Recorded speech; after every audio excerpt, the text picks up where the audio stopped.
I'm Tracy. I'm Ashley. And I'm Heather with Canine Company. And we are back to talk about routine.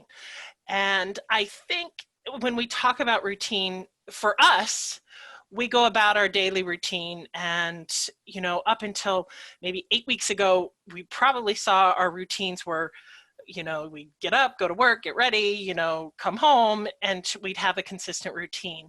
And then all of a sudden, what we thought was normal kind of has changed. And you could see how you're starting to feel now about your routine being changed, and maybe you've kept some of your kids' routine the same, and maybe that's gone off a little bit of track too. We can't forget about our pets, and we really have to take a look at how it is affecting our pets at home with how their routine has been affected. And I think it's important to look at, because not only are your older pets being affected, but you have to take a look at some of those people who have brought in new pets into their homes. So the younger puppies who we are now establishing their new routines, and maybe in 8 weeks, that new routine isn't going to be the routine anymore. So we want to kind of bring this to your to the forefront and be aware. And I think one of the things you have to take a look at is their feeding routine. Yeah. What are you doing now? And what is it going to look like later? And if things are going to be changing, it's good to start to get into that routine of feeding the way it would be later, to get your dog into the routine of a new feeding schedule. Because to take them back and forth off of a feeding schedule, it can certainly change when they have to use the bathroom. It can change it really changes their whole daily routine. So getting them on the right schedule is a big help for them. Mm-hmm. And speaking of potty time too, you touched on that with feeding, and the potty schedule right now, it can be all over the place because you might be home with the kids. It's easy to go in and out of that door. And so what we're not doing is helping those young puppies or even dogs who aren't potty trained yet really build that bladder strength.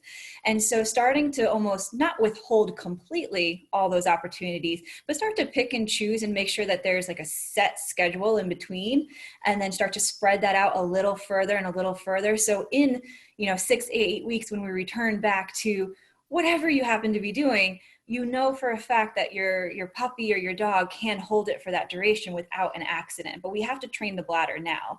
And something that can help with that too is also crate training. I'm going to hand it over to Heather though to talk about that. Control is going to be a big deal when it comes to potty training, because just like you said, right now it's they can do it whenever they want.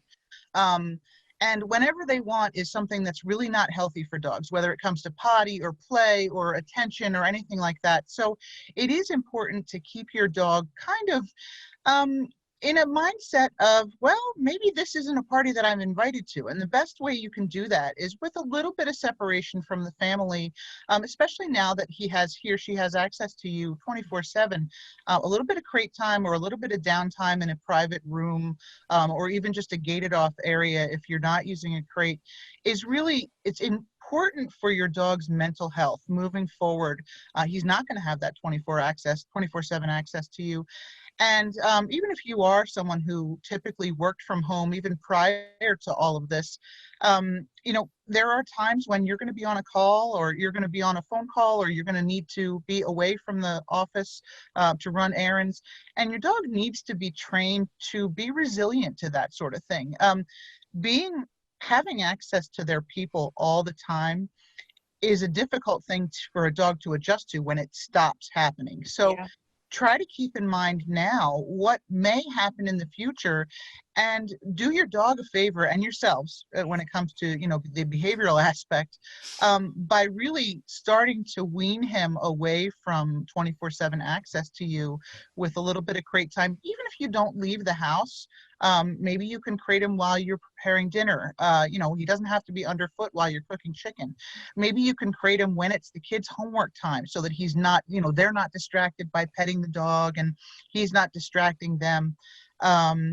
Maybe you can just crate him and go outside and play with the kids for a little bit of time, so that he understands as well that, maybe they're leaving, but they will be back. That's really going to help with their mental health later on.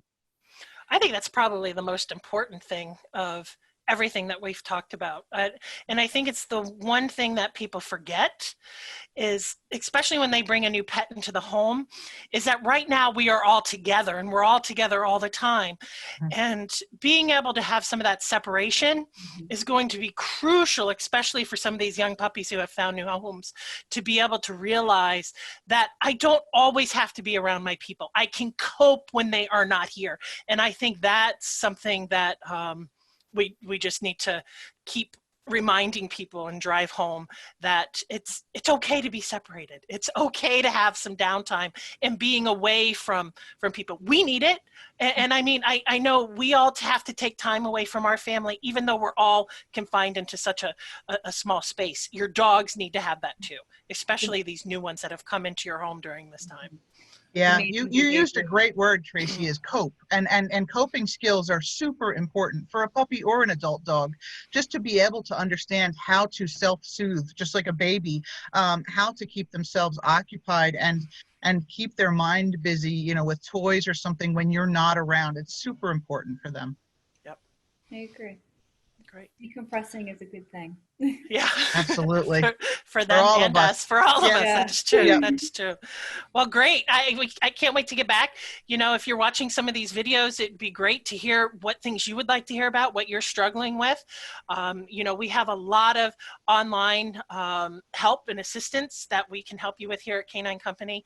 So certainly reach out to us any method possible, through our mobile app, online, through the phone. We're here for you. Great.